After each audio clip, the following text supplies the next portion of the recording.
Very good morning to all of you.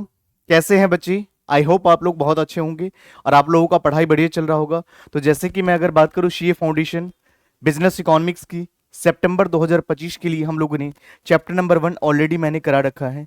जिन बच्चों ने नहीं देखा है पहले उसको जाकर के आप देखें। तो चलिए आज हम लोग जो करने वाले हैं चैप्टर नंबर 2 रहेगा, जिसका यूनिट नंबर 1 के बारे में हम लोग डिस्कस करेंगे। तो आइए बच्चे, सबसे पहले अगर बात करें सितंबर 2025 के लिए है, यहाँ पर economics chapter number 2 unit number 1 को हम डिस्कस करेंगे। तो आइए बच्चे, सबसे पहले एक बार हम लोग ओवरव्यू लेते हैं कि क्या क्या कंटेंट हम लोग कवर करने वाले हैं पूरी चैप्टर के अंदर। उसके बाद हम लोग आगे बढ़ेंगे। आइए, तो सबसे पहले यहाँ पर हम समझेंगे डिमांड का मतलब क्या होता है। What do mean by the term demand? Demand किसे कहते हैं? हिंदी में इसे मांग कहते हैं बच्चे। उसके बाद लॉ ऑफ डिमांड क्या होते हैं, उसके बारे में हम एक्सप्लेन करेंगे। उसके बाद टाइप्स ऑफ डिमांड क्या होता है, चेंजेस क्या होते हैं। उसके बाद डिमांड कर्व क्या होता है, स्केड्यूल क्या होता है, इलास्टिसिटी ऑफ डिमांड क्या होता है, और इलास्टिसिटी ऑफ डिमांड को कैसे मेजर करी जाती है बच्चे, इन सभी के बारे में हम लोग डिस्कस करेंगे और इसका क्या इंपॉर्टेंस है। आइए बच्चे, एक एक करके हम लोग स्टार्ट करेंगे और करते हैं सबसे पहले law of demand and it's basics. तो सबसे पहले अगर हम बात करें यहाँ पर लॉ ऑफ डिमांड के अंदर, हम लॉ ऑफ डिमांड को समझने से पहले हम लोग डिमांड के बारे में समझेंगे। डिमांड क्या होता है? तो सबसे पहले मैं अगर बात करूं, डिमांड का मतलब हिंदी में मांग कहते हैं। तो quantity of a commodity, demand का डेफिनेशन ये कहता है कि quantity of a commodity which a consumer is willing to buy at a given price at a given period of time is called demand of that commodity.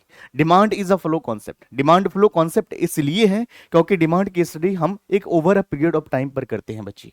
तो ध्यान रखिएगा, demand effective कब कहलाता है उसके बारे में हम लोग चर्चाएं करेंगे। तो demand refers to quantity of goods and services that consumers are both willing and able. ध्यान रखिएगा, यहां पर आपका विलिंगनेस होना जरूरी है और आपके पास एबिलिटी भी होना चाहिए।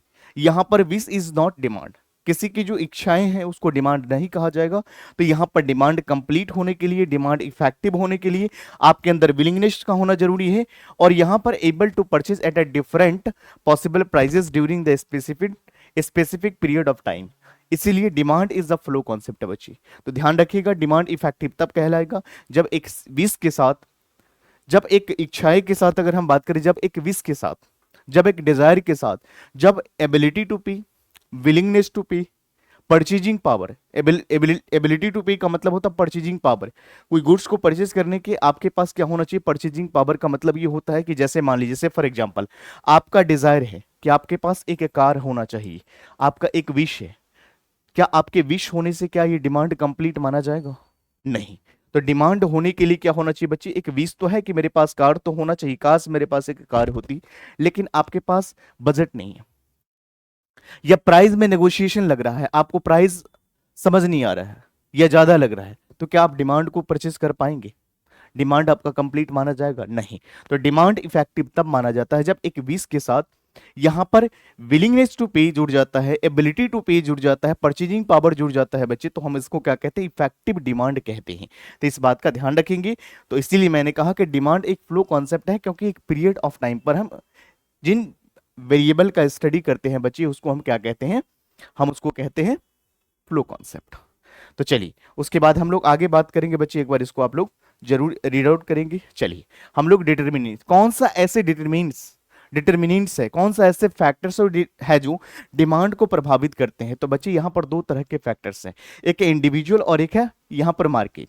तो यहाँ पर सबसे पहले अगर हम डिटर्मिनेंट्स ऑफ डिमांड की बात करें, मेन फैक्टर्स क्या है बच्चे, आइए हम लोग बात करते हैं। यहाँ पर the demand for a commodity influenced by the various factors such as price of the commodity. ध्यान रखिएगा, सबसे मेन फैक्टर्स कौन सा है? प्राइस। किसी भी कमोडिटी का प्राइस अगर ज्यादा होता है तो कोई भी उस कमोडिटी का परचेज कम करते हैं, बट उस कमोडिटी का अगर प्राइस कम हो जाता है तो ज्यादा कमोडिटी परचेज किया जाता है। Itself the prices and preferences expectations of futures prices. आपको पता है कि फ्यूचर में किसी कमोडिटी का प्राइस बढ़ने वाला है तो करंट कंजम्पशन आप बढ़ा लेते हो। से फॉर एग्जांपल अगर ये मार्कर है, इसका प्राइस अगर फ्यूचर में बढ़ने वाला है तो करंट कंजम्पशन को हम क्या करेंगे? हम यहां पर बढ़ा लेंगे। रीजन बिहाइंड कि इसका प्राइस इंक्रीज होने वाला है। समझ गए बात को? उसके बाद एंड अदर सिचुएशनल फैक्टर्स। तो यहां पर डिमांड को प्रभावित करने वाले बहुत सारे फैक्टर्स हैं। नंबर 1 पे price of the commodities, income of the consumer, taste and preferences of the consumers, है ना, यहाँ पर वेदर एंड सीजन, तो बहुत सारे फैक्टर्स है, देयर आर वेरियस फैक्टर्स जो अफेक्ट करता है डिमांड ऑफ द कमोडिटीज। चलिए बच्चे, उसके बाद हम लोग बात करेंगे, आइए रिलेटेड गुड्स की बात करें बच्चे। यहाँ पर दो गुड्स होता है, एक सब्स्टिट्यूट गुड्स होता है और एक होता है कंप्लीमेंट्री गुड्स। सब्स्टिट्यूट गुड्स वो गुड्स होता है जो same level of satisfaction provide करते हैं बच्चे, उसको हम क्या बोलते हैं, सब्स्टिट्यूट गुड्स। इसकी एग्जांपल की बात करें तो Coke and Pepsi. Coke and Pepsi कैसा है, एक सब्स्टिट्यूट गुड्स है। टी एंड कॉफी, तो ये कौन है, कौन सा गुड्स है बच्चे, यहाँ पर सब्स्टिट्यूट गुड्स, एक ऐसा गुड्स जिसके जगह पर दूसरा गुड्स का यूज किया जाता है बच्चे, this is called substitute goods. But complementary goods एक ऐसा गुड्स होता है बच्चे जो दोनों एक साथ चलाई जाती है, जैसे car and petrol, inverter and battery. तो यहां पर ये जो क्या है बच्चे, कंप्लीमेंट्री गुड्स। तो ध्यान रखिएगा, सब्स्टिट्यूशन सब्स्टिट्यूट गुड्स का मतलब होता है जो same level of satisfaction provide करे, हम उसको क्या कहते हैं, सब्स्टिट्यूट। तो आइए, when two goods are substitute a price rise in the price of one. ध्यान रखिएगा, यहां पर दो गुड्स, यहां पर कौन सा सब्स्टिट्यूट गुड्स है, यहां पर प्राइस बढ़ा वन गुड्स का, अगर एक गुड्स का अगर हमने प्राइस को इंक्रीज कर दिया तो leads to increase in the demand of the for the other goods. यहां पर जैसे मान लीजिए, यहां पर मैंने बताया कोक है एंड पेप्सी है, मैंने कहा कि ये दोनों क्या है बच्चे, सब्स्टिट्यूट गुड्स है। तो यहां पर एक मान लीजिए कोक का प्राइस अगर बढ़ा दिया जाएगा तो आपको कोक यहां पर महंगा नजर आएगा, तो इसके कंपैरिजन में किसका डिमांड बढ़ाएंगे, तो किसका डिमांड बढ़ाएंगे बच्चे, तो यहां पर आप क्या करेंगे, यहां पर पेप्सी है उसका डिमांड बढ़ा लेंगे। क्यों, क्योंकि कोक आपको महंगा नजर आएगा, उस कंडीशन में आप क्या करेंगे, पेप्सी का डिमांड को बढ़ाएंगे। इसीलिए बताया गया है कि when two goods are substitute a rise in the price of one leads to increase in the demand for other. In contrast complementary goods are those whose demand is interrelated. यहां पर demand कैसे होता है, inter related. अब मान लीजिए यहां पर car and petrol, inverter and battery दोनों संबंधित है, show fall in the price of one. अगर एक गुड्स का यहां पर प्राइस अगर कम हो जाएगा तो increase the demand for other one, increase the demand of other, तो यहां पर क्या हो जाएगा, दूसरे का डिमांड बढ़ जाएगा। समझ में आ गया, क्लियर है बच्चे। चलिए आगे बढ़ेंगे, और उसके बाद इफेक्ट ऑफ इनकम। इनकम का क्या इफेक्ट रहेगा, बिल्कुल सही बात है, अगर किसी कंज्यूमर का इनकम कम होगा तो कंज्यूमर क्या करेंगे, कम परचेज करेंगे या लो क्वालिटी का गुड्स को परचेज करेंगे। बट उनकी इनकम क्या होगा, इंक्रीज हो गया, इनकम ज्यादा हो गया, तो क्या करेंगे, लाइफ स्टैंडर्ड को चेंज करेंगे। जैसे से फॉर एग्जांपल एक मान लीजिए वर्कर है जिनके जिनका अगर मैं सैलरी की बात करूं बहुत ज्यादा कम था, इनकम कम था, तो वो क्या कर रहे थे, टोन्ड मिल्क पी रहे थे। जैसे ही उनका इनकम इंक्रीज हुआ है, इनकम यहां पर क्या हुआ है बच्ची, उसका इनकम में बढ़ावा हुआ है, यहां पर इनकम बढ़ा है, तो वो क्या करेंगे, प्रेफरेंस अपनी जो टेस्ट एंड प्रेफरेंसेस है उसको क्या कर रहे हैं, शिफ्ट कर रहे हैं बच्चे। तो क्या कर रहे हैं, फुल क्रीम की तरफ शिफ्ट हो रहे हैं। तो ध्यान रखिएगा, कंज्यूमर का इनकम अगर बढ़ता है तो डिमांड पे इफेक्ट होता है। The demand of goods typically increases as income rises in the case of normal goods when while it may decreases for the inferior goods। inferior goods के केस में क्या होता है, डिक्रीज हो जाता है। समझ में आ गया, क्लियर है बच्चे। तो इसलिए विथ राइजिंग इनकम, अगर यहां पर इनकम बढ़ेगा, consumers often prefer better qualities of product. For example someone might shift from using local brand से क्या करते हैं बच्चे, प्रीमियम वन। तो ध्यान रखिएगा, जब उनकी इनकम कम होती है तो वो कम प्राइस वाले यानी नॉन ब्रांडेड प्रोडक्ट को यूज करते हैं। जैसे ही उनका इनकम बढ़ता है तो क्या करते हैं, लोकल से कहां पर शिफ्ट हो जाते हैं बच्चे, ब्रांड वाली चीजें पर प्रेफरेंस दिया जाता है। चलिए उसके बाद taste and preferences, external effect. तो यहां पर किसी भी कंज्यूमर का टेस्ट, अगर टेस्ट ज्यादा है तो परचेज करेंगे ही करेंगे, एडिक्टेड पर्सन है तो उनको परचेज करना ही पड़ेगा क्योंकि उसके बिना रह नहीं सकते हैं। तो यहां पर किसी भी कंज्यूमर का टेस्ट हो गया, प्रेफरेंसेस हो गया, एक्सटर्नल इफेक्ट्स हो गए, ये सारी चीजें भी जो है डिमांड को प्रभावित करता है। तो consumer demand influence by changing fashions, अगर फैशंस में बदलाव आती है, मार्केट में नई चीजें लॉन्च होती है, नया प्रोडक्ट आता है, तो लोगों का क्या होता है, डिमांड चेंज हो जाता है। Demonstration effect, bandwagon effects, snob effects, Veblen effects, these reflect how people's preferences can be shaped by the societal behavior and external influences। तो इस बात का ध्यान रखेंगे, मार्केट में अगर ये चीजें चेंज होती हैं तो इस तरह से आपका डिमांड में क्या होता है, बदलाव आता है। आई होप आपको ये समझ में आ गया होगा। People often buy product that are currently in the trend or that offers others around them. Using this can we fit with a group bandwagon effect, so stand out the appears exclusive snap snob effect, or how show show off the wealth, इसको हम वेवलेन effect करते हैं. For example popularity of the branded sneakers और designer handbags can be largely driven these influences rather than just utilities. आइए उसके बाद हम लोग बात करेंगे बच्चे लॉ ऑफ डिमांड. तो सबसे पहला सवाल ये उठता है कि लॉ ऑफ डिमांड का मतलब क्या होता है. हिंदी में इसको बोलते हैं बच्चे मांग के नियम.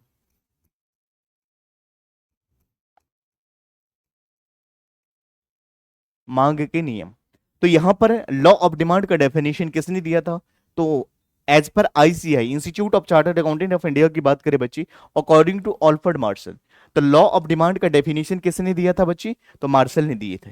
इन्होंने कहा था सेट्रिस पेरिवस कंडीशन की वजह से अदर थिंग्स रिमेनिंग कांस्टेंट. यानी अगर एक गुड्स का अगर स्टडी करोगे, सबसे फॉर एग्जांपल अगर माइक्रो इकोनॉमिक्स का अगर स्टडी करोगे तो मैक्रो वेरिएबल को आपको कांस्टेंट करना पड़ेगा. और जब मैक्रो वेरिएबल की जब आप स्टडी करते हैं तो माइक्रो वेरिएबल को आपको कांस्टेंट रखना पड़ेगा. यानी एक टाइम पर दोनों चीज आप नहीं कर सकते हैं. यानी एक वेरिएबल का अगर स्टडी करेंगे तो दूसरे वेरिएबल को आपको कांस्टेंट रखना पड़ेगा. ये सेट्रिस पेरिवस अजम्पशन कहता है बच्ची.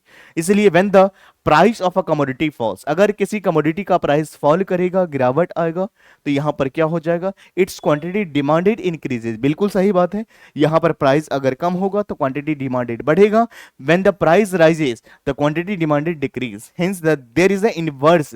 ध्यान रखिएगा यहां पर प्राइस एंड क्वांटिटी के बीच में क्या होता है बच्ची, इनवर्स रिलेशनशिप होता है. तो ध्यान रखिएगा लॉ ऑफ डिमांड में क्या होता है, inverse relationship between price and quantity demanded का रिलेशन इसके अंदर होता है. इस बात का ध्यान रखेंगे. हम इसको क्या कहते हैं, law of demand. It definition is given by Alfred Marshall. चलो उसके बाद हम लोग बात करते हैं डिमांड स्केड्यूल की और डिमांड कर्व की. अगर बात करें बच्चे तो डिमांड स्केड्यूल क्या होता है, तो टेबुलर रिप्रेजेंटेशन होता है जो शो करता है different quantity of goods that are demanded at a various price level.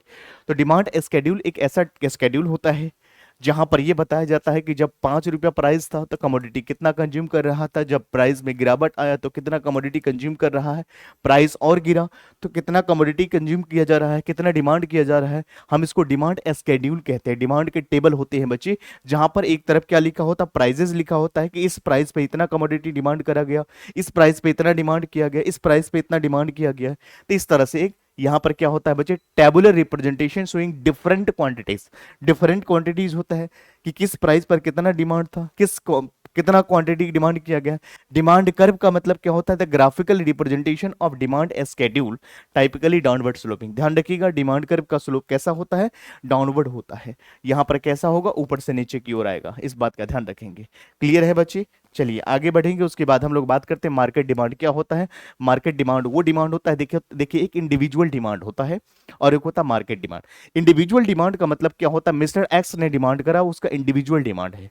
एक व्यक्ति ने डिमांड करा, वो इंडिविजुअल डिमांड कहता है, कहा जाता है. और जैसे मान लीजिए यहां पर एक्स, वाई और जेड, यहां पर तीनों का डिमांड को अगर मैं सम कर दूं बच्चे तो ये मार्केट का डिमांड आ जाता है.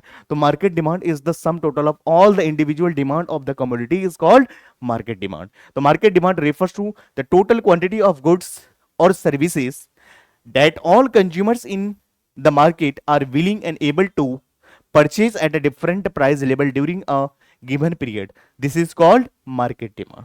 तो demand, market demand refers to total quantity of goods and or services that all the consumer in the market are willing and able to purchase at a different level of price over a period of time is called market demand. Clear है बच्ची. तो यही बात को समझिएगा. Market demand is calculated by summing of individual demand of all the buyer of a particular goods. For example, if 3 different people each demanded 2, 3, 5 units of a product shirting, then the total और market demand is कितने हो जाएंगे, 2 और 3 5 और 5 कितने हो जाएंगे बच्चे, 10 यूनिट आ जाएंगे. तो it is the sum total of all the individual demand of the commodity is called market demand. आइए बच्चे कुछ एक्सेप्शंस, लॉ ऑफ डिमांड का एक्सेप्शंस की हम लोग बात करेंगे and expansion and increase in demand. तो सबसे पहले हम लोग बच्चे बात करते हैं exception to the law of demand. Exceptions का मतलब होता है लॉ ऑफ डिमांड के क्या होते हैं, अपवाद होते हैं। यानी law of demand simple word में ये कहता है कि अगर यहाँ पर प्राइस किसी कमोडिटी का बढ़ता है तो यहाँ पर क्वांटिटी डिमांडेड कम हो जाता है, और प्राइस कम होती है किसी कमोडिटी का तो डिमांड बढ़ जाता है। But exception to the law of demand ये कहता है यहाँ पर फेल कर जाता है। यहाँ पर क्या होता है बच्ची, प्राइस बढ़ेगा तो डिमांड बढ़ेगा, प्राइस कम होगा तो डिमांड कम होगा। बहुत सारे किसी भी कमोडिटी में, किसी भी समुदाय में अगर हम बात करें बच्ची, किसी भी कॉलोनी में जो लोग होते हैं, हर व्यक्ति का मेंटेलिटी अलग होते हैं। कुछ लोग ऐसे सोचते हैं कि गुड्स का प्राइस अगर ज्यादा है तो गुड्स अच्छा है, ब्रांडेड है, तो उस कंडीशन में लॉ ऑफ डिमांड फेल कर जाता है, तो उसे हम लॉ ऑफ डिमांड के एक्सेप्शंस कहते हैं। आइए हम लोग सबसे पहले exception to the law of demand के बारे में चर्चा करेंगे बच्चे। ध्यान रखिएगा एक्सेप्शंस का मतलब क्या होता है। इस कंडीशन सर्टेन केसेस जहां पर लॉ ऑफ डिमांड फेल कर जाता है यानी लागू नहीं होता है। समझ गए? चलिए, certain situation of goods do not follow the standard law of demand. आइए, ये कौन से सिचुएशन है जहां पर ये लागू नहीं होते? नंबर 1, गिवन गुड्स, यानी inferior goods where the demand increases despite price rises. बच्चे यहां पर इंफीरियर गुड्स का डिमांड यहां पर बढ़ रहा होता है डिस्पाइट प्राइजेस राइजेज। तो प्राइस भी बढ़ रहा है फिर भी यहां पर डिमांड बढ़ रहा है। यानी लॉ ऑफ डिमांड क्या कहता है कि प्राइस बढ़ेगा तो क्वांटिटी डिमांडेड कम होगा, और प्राइस कम होगा तो क्वांटिटी डिमांडेड ज्यादा होगा। बट यहां पर उल्टा बताया जा रहा है कि प्राइस बढ़ रहा है फिर भी डिमांड बढ़ रहा है। उसके बाद वेवलेंट goods, luxury goods that becomes more desirable as a price increase. ध्यान रखिएगा, कुछ लग्जरी गुड्स होते हैं, ये वही लोग खरीद सकते हैं जिनके पास ज्यादा पैसे होते हैं, उनके लिए फर्क नहीं पड़ता। तो वो लोग ऐसे कंपैरिजन करते हैं, वो लोग ऐसे सोचते हैं कि गुड्स का प्राइस अगर ज्यादा है, गुड्स लग्जरीज है, कंफर्टेबल है, तो वहां पर प्राइस बढ़ेगा तो ज्यादा डिमांड करेंगे। फ्यूचर राइज एक्सपेक्टेशन की बात करें बच्चे, तो यहां पर consumer may buy more now if they expect prices rise. तो यहां पर कंज्यूमर ज्यादा परचेस करते हैं क्योंकि उनको लग रहा है कि फ्यूचर में प्राइस बढ़ेगा। Necessities, basic needs that are purchase regardless of the price. तो बेसिक नेसेसिटीज की, जैसे सॉल्ट की बात करें बच्चे, कितना भी प्राइस बढ़ जाए डिमांड तो करेंगे ही करेंगे। स्पेकुलेटिव गुड्स की बात करें, purchase more when there price rises hope of future gains. तो ध्यान रखिएगा, स्पेकुलेटिव गुड्स की बात करें तो परचेज ज्यादा किया जाता है कब? जब इसका प्राइस बढ़ने वाला होता है फ्यूचर में, तो आप उस कंडीशन में इसको परचेज कर लेते हो। आई होप आपको ये समझ में आ गया होगा बच्चे। चलिए, उसके बाद हम लोग बात करते हैं expansion versus increase in demand. Expansion का मतलब क्या होता है? तो चलिए, एज पर ICI definition, expansion in demand occurs when the quantity of demanded rises due to fall in the price. ध्यान रखिएगा, यहां पर प्राइजेस कम है, जब प्राइस कम होता है और क्वांटिटी डिमांडेड ज्यादा यहां पर किया जाता है बच्चे, उसको एक्सपेंशन। एक्सपेंशन का मतलब क्या है बच्चे? Expansion in demand. यहां पर एक्सपेंड कौन सा चीज करे? एक्सपेंड का मतलब बढ़ना होता है। तो यहां पर एक्सपेंशन किन चीजों का है? तो डिमांड में एक्सपेंशन हुआ है। डिमांड कब एक्सपेंड करता है? जब किसी कमोडिटी का प्राइस कम होता है तो यहां पर क्वांटिटी डिमांडेड ज्यादा होता है। तो N expansion of demand occurs when the quantity demanded rises due to fall in the price of goods resulting the movement along the same demand curve। Clear है बच्ची? और उसके बाद an increase in demand happens when the more quantity is demanded due to non price factors leading the shift in the demand curve to right. तो यहां पर ध्यान रखेंगे, इंक्रीज इन डिमांड की बात करें बच्ची यहां पर, तो कब होता है? जब ज्यादा से ज्यादा क्वांटिटी डिमांडेड यहां पर किया जाता है due to the non price factors leading to shift in the demand curve to right. हम उसको क्या बोलते हैं बच्चे? राइज इन डिमांड बोलते हैं, इंक्रीज इन डिमांड बोलते हैं। क्लियर है बच्ची? चलिए, हम लोग आगे बात करेंगे। जैसे एग्जांपल की बात करें, if the price of mangoes, यहां पर मैंगोज का जो है उसका प्राइस क्या हो रहा है? फॉल कर रहा है। एंड पीपल बाय मोर, जब प्राइस कम होगा तो ज्यादा लोग परचेज करेंगे। It is the expansion of demand. बिल्कुल सही बात है। चलिए, this means moving the along the down demand curve, यानी this means moving along the demand curve but if the income increases. But यहां पर प्राइस नहीं बढ़ा है, यहां पर income increases and people buy more mangoes regardless of the price. तो बच्चे यहां पर प्राइस में चेंज नहीं है, आपका इनकम ही इंक्रीज हो गया। तो इस कंडीशन में क्या होगा बच्चे? आपका डिमांड बढ़ेगा तो डिमांड कर्व क्या हो जाएगा? शिफ्ट हो जाएगा। ध्यान रखिएगा। क्लियर है बच्चे? चलिए आगे बढ़ेंगे। Elasticity of demand. Elasticity of demand का मतलब क्या होता है? रेस्पॉन्सिवनेस चेंज की बात करी जाती है। तो understanding how consumers demand respond to change in the price, income, other market factors through comprehensive analysis of the elasticity concept and applications. तो यहां पर डिमांड में कैसे चेंज आ सकता है, प्राइस के कारण, इनकम के कारण एंड अदर फैक्टर्स की वजह से। आइए उसके बारे में हम लोग चर्चाएं करेंगे बच्ची। तो एज पर आईसीआई डेफिनेशन की बात करें, इलास्टिसिटी ऑफ डिमांड का मतलब होता है डिमांड में कितना चेंज आया।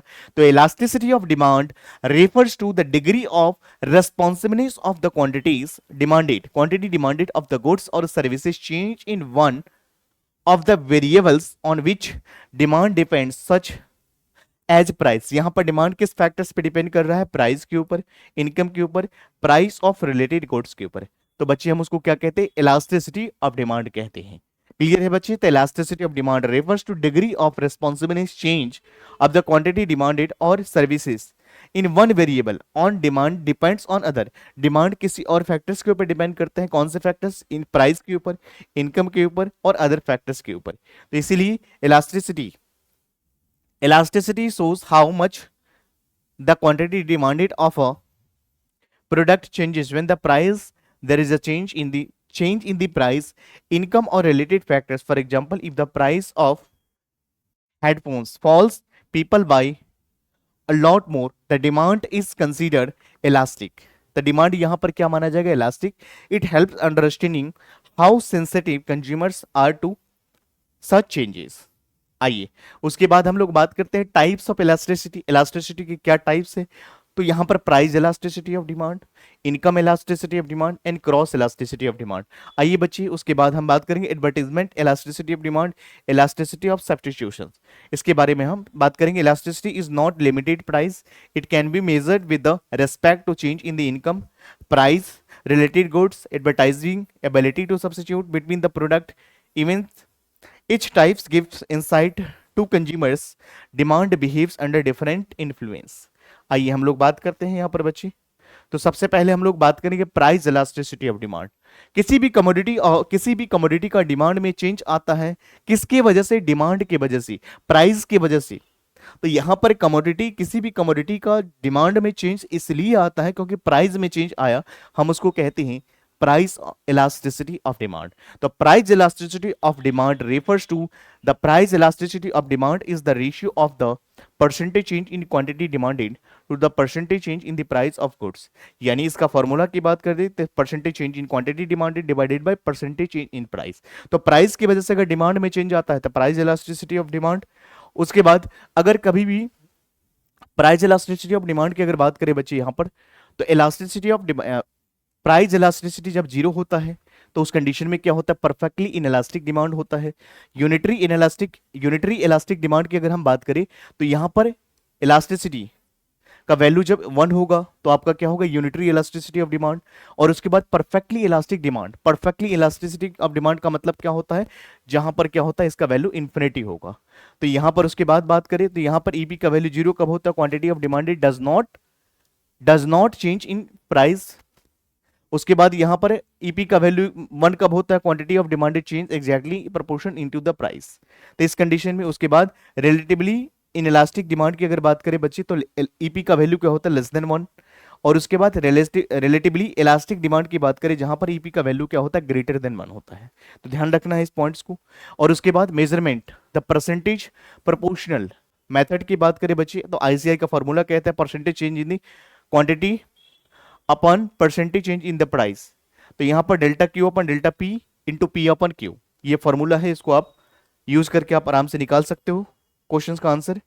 उसके बाद पॉइंट इलास्टिसिटी ऑफ डिमांड की अगर बात करें बच्चे यहां पर तो इसका फॉर्मूला क्या है, delta D upon Q upon delta Q upon delta P into P upon Q. This method is used when the change in the price is very small। तो ध्यान रखिएगा पॉइंट इलास्टिसिटी ऑफ डिमांड का use तब किया जाता है जब demand में बहुत ज्यादा स्मॉल चेंजेस है। उसके बाद आर्क इलास्टिसिटी ऑफ डिमांड की बात करें यहां पर कैसे हमें लगाना है, तो आर्क इलास्टिसिटी की अगर बात करें यहां पर तो यहां पर Q2 minus Q1 upon Q2 plus Q1 into P1 P2 plus P1 upon P2 minus P1. This method is used when there is a significant change in the price. जब प्राइस में ज्यादा चेंजेज होगा उस condition में हमें arc elasticity of demand का use करना है बच्ची। ध्यान से इस क्वेश्चन को करोगे 100% आपका हो जाएगा। चलिए यूनिटरी इलास्टिक की अगर बात करें, if total revenue TR remain unchanged. उसके बाद इन इलास्टिक डिमांड की बात करें बच्चे, TR increases with the fall in the price, तो यहां पर प्राइस में गिरावट होता है। इलास्टिसिटी ऑफ डिमांड की बात करें बच्चे, TR increases with the price falls. उसके बाद determinants of price elasticity of demand की बात करें, यहां पर प्राइस इलास्टिसिटी ऑफ डिमांड की कौन सा ऐसा डिटर्मिनेंट्स है, फैक्टर्स है जो यहां पर अफेक्ट करता है, तो number 1 availability of substitute, second nature of the commodities, उसके बाद proportion of the income spent, time period हो गए, और इसके बाद पॉसिबिलिटीज ऑफ पोस्टपोनमेंट। एक बार इसको देखोगे डेफिनेटली आपको समझ में आ जाएगा। और उसके बाद आज की क्लास के अंदर हम लोगों ने जो डिस्कस करा, डिमांड क्या होता है, और उसके बाद डिमांड के क्या क्या डिटर्मिनेंट्स होना चाहिए, टाइप्स ऑफ डिमांड क्या होता है, और उसके बाद डिमांड कर्व क्या होता है, स्केड्यूल क्या होता है, इलास्टिसिटी ऑफ डिमांड क्या होता है उसके बारे में डिस्कस करा, टाइप्स ऑफ डिमांड क्या होते हैं, और उसके बाद why it matters, the help in a business decide pricing, promotion and production sales impact. बाकी हम लोग मिलते हैं बच्चे सेकंड पार्ट के साथ, सेकंड यूनिट के साथ। यहां तक आप लोग रिवाइज करोगे। Thank you so much, take care.